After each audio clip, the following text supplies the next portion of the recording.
sempat salah satu toko di e-commerce ini Cikigo tuh hilang gitu waktu pilpres. Seriously? Aku tuh punten maaf motong, aku tuh rakyat biasa mbak yang nggak ada privilege kayak pejabat-pejabat itu, jadi wajar kalau kita teriak. Terus lihat itu matang atau enggak, karena kalau misalnya para politisi itu udah kayak rangkulan, aku justru khawatir karena biasanya itu rakyat lagi yang dirugiin. Jadi artinya tidak perlu orang pintar yang banyak, tapi memilih orang pintar untuk memimpin orang yang tidak pintar. Keingintahuan manusia untuk menjelajahi dunia yang tak terbatas tidak dimiliki oleh semuanya. Tapi hanya mereka yang mampu berani mengungkap misteri apa adanya. Dan hari ini ada sosok yang menurut aku bisa dibilang muda, inspiratif, berani, dan yang pasti adalah menyuarakan hati dari semua orang di negeri ini. Ciki Fauzi. Hai, Assalamualaikum. Waalaikumsalam. Kangen banget. Iya, seneng banget. Tadi datang langsung gedebak-gedebak, kita belum Always kamu kangen ya. Beauty. Aku yang pengen agak-agak bersahaja dan berwibawa di opening, terus Ciki dengan aura yang sangat Ciki banget gitu ya, ceria. Thank you udah datang. Sebenarnya aku agak deg-degan karena kita udah lama gak ngobrol, Ciki. Lah, aku yang deg-degan lihat Mbak Ana. Ya Allah, Mbak Ana tuh always beauty with Masya brain. Allah, Terus baru balik membawa gelar baru dari Inggris. Masya Allah, bawa anak lagi. Kayak aku ngeliatnya kayak wow. Aku tiap lihat Mbak Ana di sosmed, aku likein, aku komenin. Aduh, makasih Ciki. Sama, aku juga apalagi kalau ngeliat Ciki mengungkap sesuatu yang kayak thank you Ciki untuk speak up yang sebenarnya jadi suara hati kita semua gitu ya. Ciki apa kabar? Mbak. Baik, alhamdulillah. Sehat. Okay, sibuk aja. apa? Aku ada clothing line Cikigo gitu. Ini aku pakai. Dari gambar-gambar. Iya, basicnya tuh aktivisme, salah satunya tentang Palestina. Iya, aku lihat kan kamu sangat aktif menyuarakan Palestina gitu ya, dan ini sampai dituangkan dalam karyamu di Cikigo.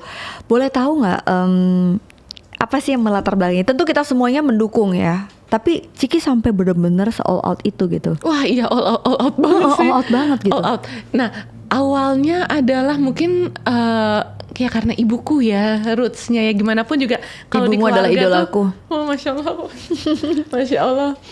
Iya karena sebenarnya emang aku banyak ke expose tentang Palestina. Awalnya memang dari ibu, terus juga karena beberapa kali berinteraksi sama orang-orang Palestina. Walaupun sekarang jadi kayak sering banget ya berinteraksi sama orang Palestina. Cuma ada masanya beberapa kali interaksi dan dibantu sama orang Palestina ketika liputan Muslim Traveler. Oke. Ya, kayak kamu dulu bawain acara itu kan ya.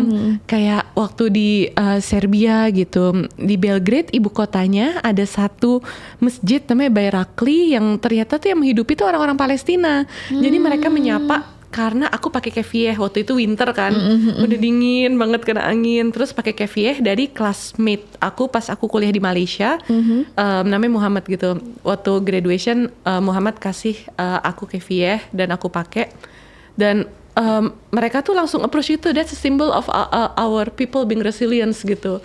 Wah, terus akhirnya cerita, terus pas tahu dari Indonesia, ternyata Indonesia tuh udah terkenal karena sering memberikan bantuan dan membersamai perjuangan mereka. Masya Allah, jadi bangga, Malaysia sama Indonesia, awalnya mereka pikir aku Malaysia, mungkin lebih familiar sama Malaysia ya. Iya, betul, dan betul. di Malaysia juga ada 1-2 classmate aku dari West Bank Palestina gitu pada saat aku kuliah. Nah terus ngobrol-ngobrol, dan waktu itu liputan ke negara lain, Swedia, ada di sebuah daerahnya namanya Gothenburg atau Göteborg, ada kampusnya yang kayak ITB namanya Chalmers University. Di situ waktu itu udah asarnya udah di ujung-ujung, tapi aku dan tim belum sholat asar di jamak kosor sama zuhur gitu. Udah aduh bingung sholat di mana, bener-bener nggak ada tempat, dan itu kan bukan negara yang kita bisa menemukan musola dengan mudah secara mudah gitu kan.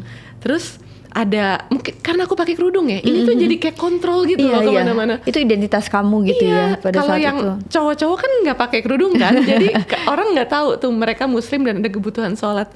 Dan akhirnya disamperin Palestinian student, terus mereka jagain kita di sebuah sudut yang kita sholat gitu ya, langsung jamak kosor. Dan itu berkesan banget untuk seorang Ciki. Berkesan banget, dan ternyata mereka tuh Palestinian student yang ada di Chalmers University itu. Terus dia ngobrol, ya banyak hal lah. Dan situ awal mula emang jatuh mereka hati. Ternyata nggak bisa balik gitu. Bahkan aku tuh pernah diceritain mereka tuh ada sebuah tempat titik ya yang dekat Palestina tapi bukan Palestina, ya di mana mereka bisa ngelihat West Bank dan Aqsa tapi mereka nggak bisa ke sana. Sedih banget. Aku lupa deh itu, aduh aku nggak inget karena udah lama.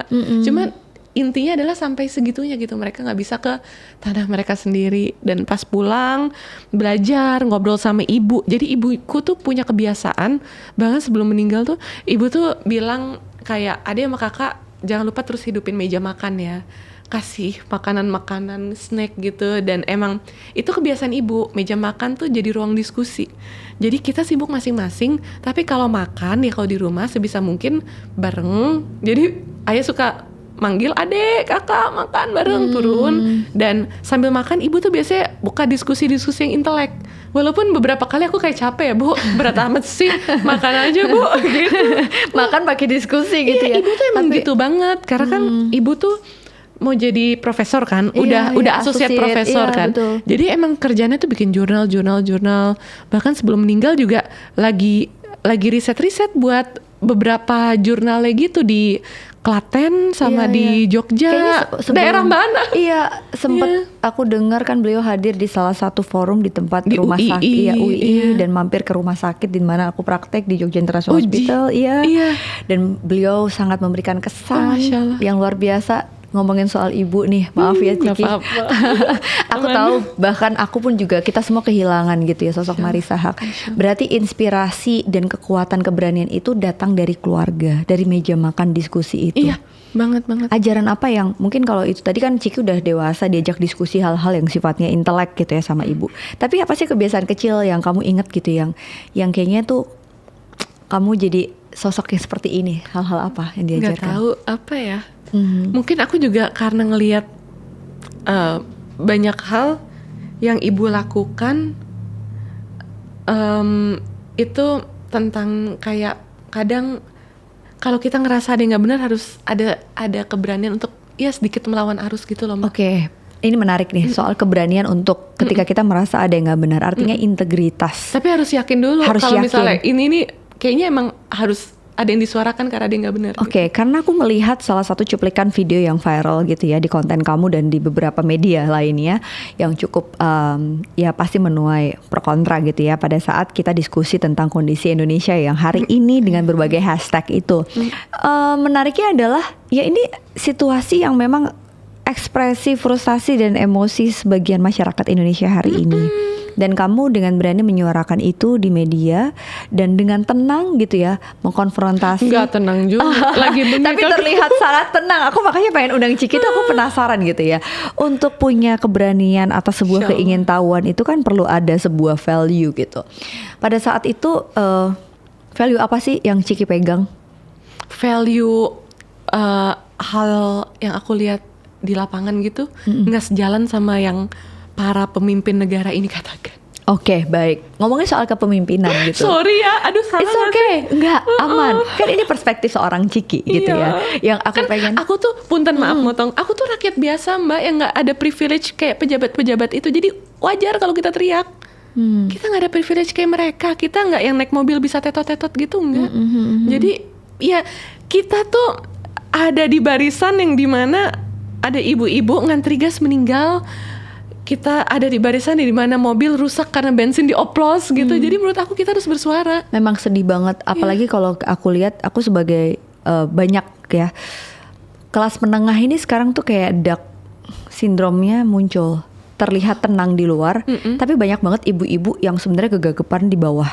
Bapak-bapak yang sekarang lagi juggle banget. Demo Indonesia Gelap ada ibu-ibu ya. Iya kan? Aku lihat di Explore aku. Karena gimana coba kita mikirin anak yang besok ke depannya mau kayak apa kalau Indonesia masih seperti ini. Kalau aku melihatnya seperti itu gitu. Jadi thank you for speaking up tentang ini yang menurut aku juga pesimisme ini wajar muncul. Tapi kalau menurut Ciki sendiri masih ada harapan gak sih Ciki? Masih Mbak, menurut aku. Apa yang bisa dilakukan dengan? Karena the pendulum is swinging. Makin banyak orang tuh ngelihat kondisi. Sekarang akses informasi tuh terbuka. Kan jadi orang tuh makin banyak ya media-media yang juga berani menulis, nggak mau didikte gitu. Kebebasan bersuara di media. Jadi menurut aku kontrol sosial ini sedang berjalan. Walaupun ya powernya mungkin gak segede para pejabat-pejabat itu. Cuman paling gak we're doing something on the track sih. Iya. Ngelihat orang tuh udah mulai melakukan kontrol sosial, turun ke jalan, dan yang turun ke jalan tuh bukan mahasiswa doang, emak-emak. Dengan kondisi yang sekarang berarti masih ada harapan. Insya Allah. Dan kalau aku lihat kan sebenarnya yang dilakukan masyarakat tuh masih nggak ada apa-apa ya dibandingin beberapa negara yang menggunakan people power ketika Iya, situasi banget. politiknya sedang tidak baik-baik saja kan. Kayak yang ada yang dipaksa untuk turun jabatan seperti negara-negara lain gitu. People power ini penting. Dan kira-kira kalau kita ngomongin people power menurut Ciki selain media gitu, apa sih yang perlu dilakukan? Karena bisa jadi mereka-mereka ini juga konflik of interestnya tinggi. Contoh misalnya bekerja di instansi negara.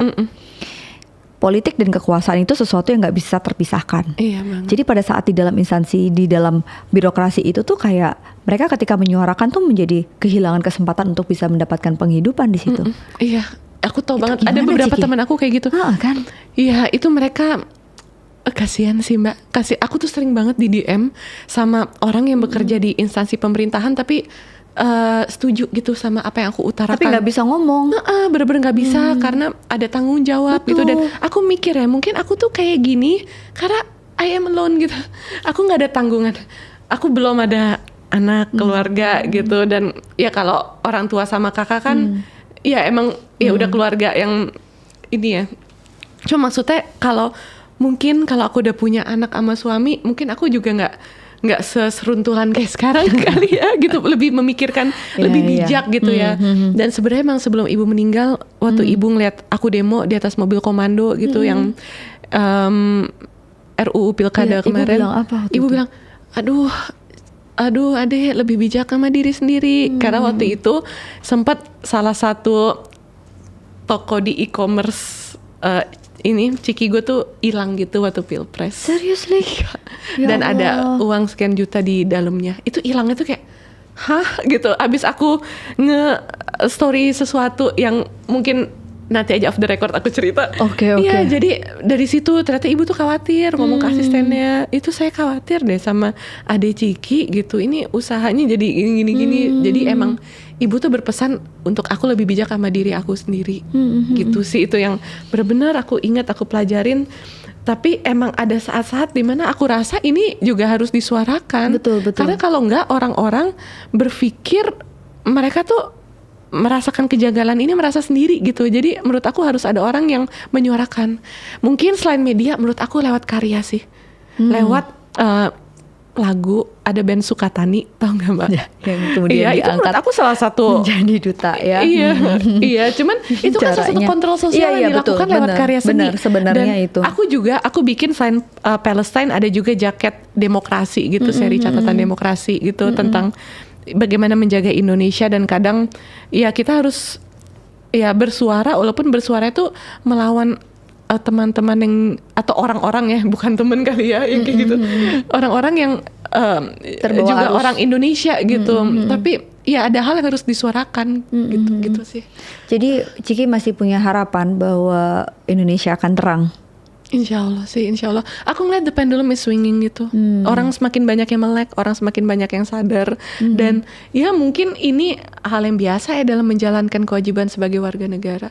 Oke. Tapi aku kayak kembali ke soal humanity tadi. Kan Ciki menyuarakan itu, kemudian orang-orang yang mendukung Ciki selama ini selain keluarga, siapa lagi sih Ciki? Yang Karena mendukung. surrounded by people yang mungkin Ya teman-teman yang sejalan, sevisi gitu sih. Ada. kamu punya mentor atau coach dalam hidup nggak? Enggak. Oke.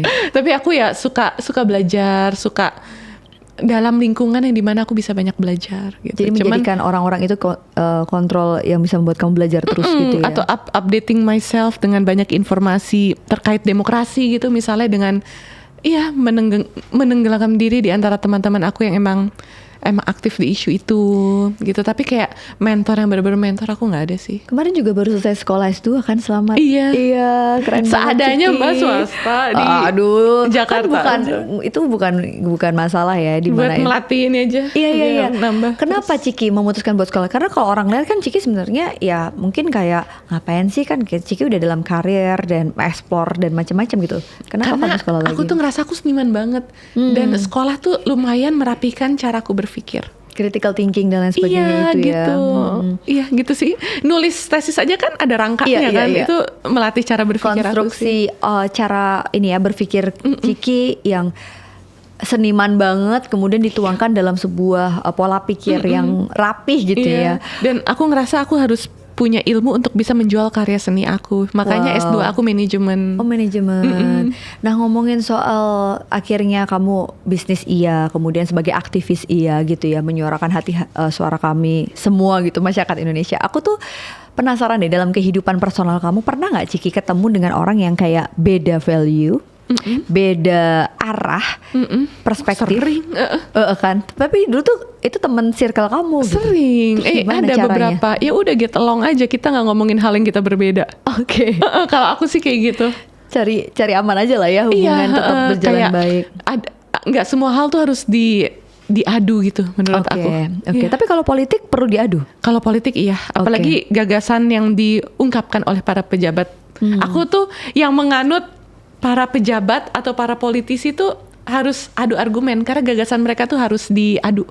Untuk menurut melihat, aku harus diuji, untuk melihat kualitas dari apakah leadership itu mereka. mateng atau enggak, melihat kualitas leadership atau enggak. Jadi aku tuh justru nggak suka ngelihat misalnya debat pilpres yang adem ayem gitu, enggak.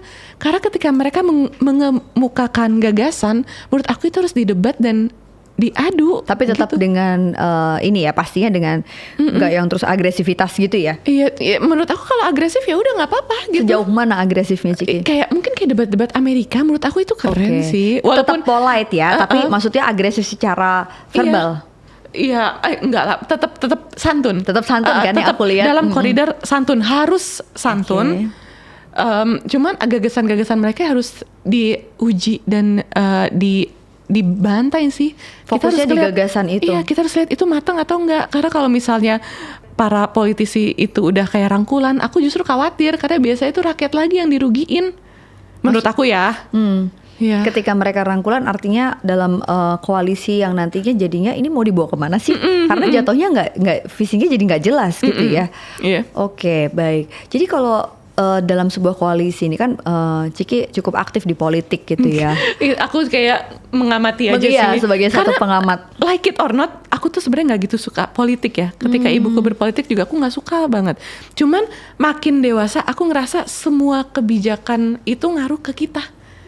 Benar. Iya, sesimpel kita maksudnya aku sering dengar banyak teman-teman aku yang jadi diaspora karena skill setnya mereka punya itu nggak kepake. Iya, nggak ada di sini. Nggak kepake di sini gitu. Bener. Tapi di sana dihargai. Di sana lebih dihargain gitu. Sesimpel itu aja. Bener sih. Itu kan semua awalnya dari kebijakan politik. Iya.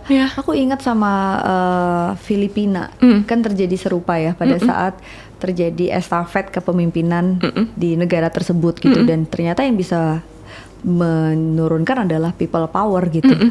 Dan aku tuh kayak punya ketidakyakinan terhadap kondisi ekonomi dan politik sekarang. People power bisa sekuat itu karena politiknya tuh, politik power tuh kayak berkuasa dan pengusaha itu kayak sebuah kayak saling trap gitu. Nah, sebenarnya waktu kemarin aku ke UK, aku tuh melihat tidak semua orang di negara maju itu pintar. Kita tuh sebenarnya nggak kalah pintar, walaupun populasi. Iya, kita tuh nggak kalah pintar. Orang Indonesia diaspora di negara-negara maju tuh kepake banget loh. Iya. Dan kita loyal, mereka suka ya. Gitu. Mereka suka sama value-value itu. Nah, tapi bedanya, aku pernah waktu itu baca tulisan seseorang gitu ya. Bener juga refleksinya. Negara-negara maju ini tidak semua orang pintar, tapi mereka memilih pemimpin yang pintar untuk memimpin mereka. Jadi artinya tidak perlu orang pintar yang banyak, tapi memilih orang pintar untuk memimpin orang yang tidak pintar. That's the point nih, harus di-highlight. Yang terjadi di Indonesia, ini bukan masalah pintar kemudian hanya dari IPK dan IQ saja gitu, tapi ada sesuatu yang menurut aku di sini perlu kita benahi terkait dengan integrity gitu. Yang itu akan kita bawa, kita warisi sebagai legacy untuk generasi berikutnya, generasi anak-anakku nih, alpha gitu, yang mereka akan membawa nama Indonesia dengan value-value apa ketika mereka berada di negara yang lain gitu, Ciki.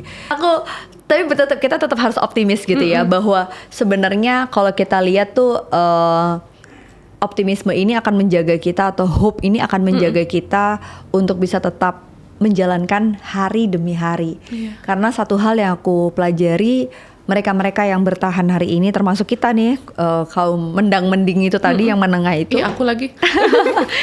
yang menjaga kita adalah harapan yang gak usah ini deh. Satu hari punya harapan untuk bisa melalui hari ini lebih baik. Apalagi ibu-ibu yang tadi ngantri gas sampai diinjek-injek dan lain sebagainya. Iya, sampai meninggal, Sampai Mbak. meninggal. Itu kan sedih banget ya, Ciki. Segitu ngaruhnya kebijakan politik. Betul. Nah, ngomongin soal ini, kita balik ke personal Ciki gitu ya. Oke. Kayak goals atau bisa dibilang tuh envision goalsnya seorang Ciki Fauzi dengan situasi hari ini, dan kemudian misi-misi kamu yang sangat mulia itu tadi gitu ya. Aku tuh kayak Biasa aja, penasaran Mbak. gitu. Ke depan Ciki apa sih yang mau dilakuin? Kedepannya aku tuh nggak gitu mikir jauh lagi. explore Iya, aja gitu. Jadi kayak ya mungkin kemarin tuh habis ibu meninggal tuh aku sempet kayak ya sedih, wajar lah ya. Jadi aku berusaha being present aja gitu, kayak nggak terlalu mikir jauh, nggak terlalu mikirin yang udah dilaluin. Jadi sadar hari ini, nikmatin hari ini, ngerasain udara hari ini. Itu yang bikin aku nggak depres banget gitu. Aku diajarin teman aku dan it works well sih buat aku. Ya ada planning ya, ngejalanin. Aku pengen suatu saat Cikigo tuh bisa semakin besar. Aku masih belajar bagaimana cara nge-manage-nya, karena sepertinya aku rada lack of managerial skill gitu walaupun udah S2. Kayak terlalu masih seniman dan apa-apa kayak dikerjain sendiri gitu, padahal sebenarnya kan ada hal-hal yang harus dibagi ya. Iya, Kayak misalnya sistem mau ya. lebih fokus ke kreatif atau fokus ke manajerialnya atau apa gitu. Tapi mungkin karena Cikigo masih UMKM banget, tiga hal itu ya aku masih lakuin sendiri sebagai founder. Dan Wow. ya aku masih apa ya, masih berusaha mencari terus walaupun udah beberapa tahun ya. Mungkin prosesnya masih ya baby steps, tapi alhamdulillah aku enjoy. Orang udah mulai tahu juga Cikigo karena value-value yang dibawa gitu ya, karena emang ini adalah brand yang backgroundnya tuh aktivisme. Jadi orang yang sejalan dengan misi aktivismenya biasanya suka gitu. Alhamdulillah. Semoga ini jadi satu, karena aku lihat brand identity-nya Cikigo ini belum ada sih Ciki brand lain. Iya nggak, coba Nggak kalau tahu kita nih. lihat menyatukan value-value seorang Ciki, yang tentunya value-value kebaikan itu dituangkan dalam bentuk seni dan karya yang pastinya Wih. akan mudah diterima. Tinggal nanti kita coba apa ya namanya ya, membuat Ciki tetap semangat untuk bisa terus berkarya. Semangat, insya Allah. Cuma emang udah ramai sih pemain fashion di Indonesia Iya, ya. betul. Kayak Mbak Ana kan juga punya usaha Iya, gitu, tapi keren banget. aku lagi, kan Masya masih nempel aja karena itu, Allah. Tapi itu second oke loh, maksudnya berani. mencoba untuk melakukan Allah. sesuatu apa ya, diverse bisnis yang lain gitu. Ternyata sangat tidak keren mudah. Mbak Ana. Aduh, Ciki, aku tuh masih pengen banyak explore Ciki. Semoga kita ketemu di episode berikutnya. Nggak kerasa banget, flowing banget ini ngobrol sama Ciki. Kayaknya harusnya nih 2 jam ya. Mulai kalau kita ngobrolin soal politik tadi agak berat, dan ngobrolin soal eksplorasi seorang Ciki Fauzi. Sampai ketemu lagi di episode berikutnya. Thank you for coming dan sharing banyak hal. Mungkin mau sedikit kasih satu apa ya, semangat buat teman-teman penonton Asa Channel. Oke, semangat. Mungkin aku mau sedikit elaborasi tentang hope kali ya. Yes. Jadi tentang hope ini tuh, kenapa waktu Mbak Ana bilang gimana harapannya tentang Indonesia, aku masih insya Allah akan bilang ya optimis, karena aku ngerasa makin banyak orang yang melek politik, dan salah satu yang inspirasiin aku tuh orang-orang Palestina sebenarnya. Jadi mereka ada simbol waktu terjadi tragedi Nakba di 48 itu kayak kiss gitu. Ini aku gambar di jaket Cikigo. Oke. Jadi aku tuh kalau bikin Ini kamu gambar sendiri? Iya, semua Cikigo aku gambar sendiri. Wow. Yang Mbak Ana pakai juga. Ini itu karya kamu? ada semangka. Jadi di Ini melambangkan. Palestina itu kan nggak bisa berkibar Iya, iya. bendera Palestina ya. Palestina. Bahkan teman aku yang mau masuk ke Yerusalem di perbatasan bawa keychain lambang bendera Palestina aja langsung dibuang, diinjek. Oh ya, no Palestine gitu sama penjaganya IDF-nya gitu.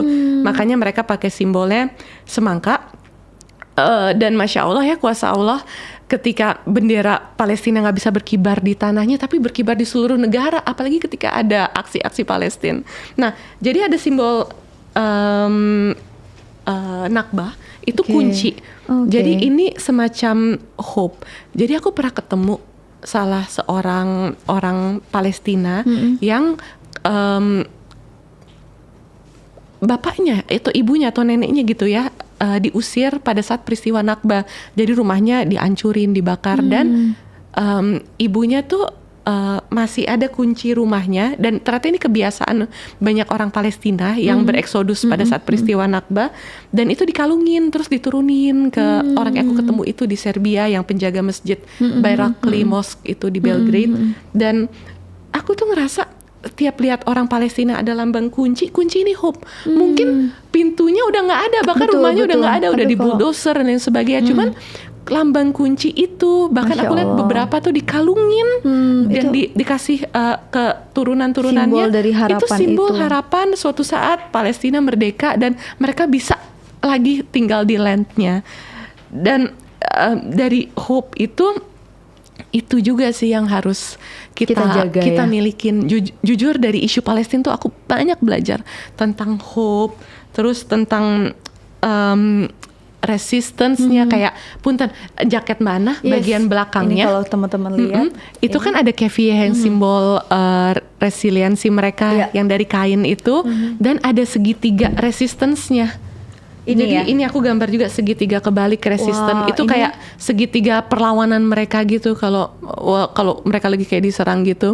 Jadi maknanya itu adalah perlawanan segitiga ini. Oke. Jadi kalau ada hal yang menurut kita zolim, kita coba lawan dengan kapasitas kita. Dan ya kapasitasnya nggak selalu harus turun ke jalan ya. Kalau misalnya emang cara kita bisa lakukan lebih elegan seperti Mbak Ana misalnya bikin podcast yang mencerdaskan, ya nggak apa-apa. Lakukan tanggung jawab sebagai masyarakat yang berdemokrasi secara sporadis dengan kapasitas masing-masing. Yuk kita berjuang bareng-bareng untuk terus menjaga Indonesia sehingga bisa terang benderang. Walaupun ya sekarang kondisinya lagi begini. Thank you Ciki. Jadi kalau bisa dibilang menjaga harapan adalah sebuah kekuatan yang butuh kita miliki sebagai masyarakat Indonesia. Lakukan sesuai porsi kita masing-masing, tidak perlu semua harus turun ke jalan, tapi lakukan sesuai dengan kapasitas dan teruslah menyuarakan aspirasi, jangan diam dan menuntut tanpa aksi. Itu kayaknya yang bisa kita simpulkan dari Mbak Ana pinter banget Aduh. ya ampun. Ya secara narasumbernya juga talk chair, jadi kayak gampang nih hostingnya ya. Ini kan baru balik S2 dari Inggris. Auranya intelek banget. Ya udah Ciki, Iya, Mbak makasih Ana. banget, sampai Siap. ketemu lagi. Iya, siap, Mbak. Nanti kita silaturahmi Anak lagi semuanya Ciki ya. siap. Thank you. Salam buat Pak Anies juga. Siap. Dan tetap menginspirasi ya. Oke teman-teman, thank you banget buat kamu yang udah nonton episode kali ini. Kalau kamu suka dan kamu merasa episode ini kayak ngena dan relate, boleh komen. Dan jangan lupa juga follow Instagramnya Ciki Fauzi dan Fauzi dan cikigo.id. Cikigo. Jadi kalau kamu pengen mencari outfit yang sesuai dengan value dan kamu juga bisa tahu karya seni dibalut dengan integrity, itu kayaknya Cikigo sih. Terima kasih Mbak Ana. Sama-sama Ciki, thank you udah datang jauh-jauh ke sini. Sampai ketemu lagi. Assalamualaikum warahmatullahi wabarakatuh. Insyaallah. Assalamualaikum.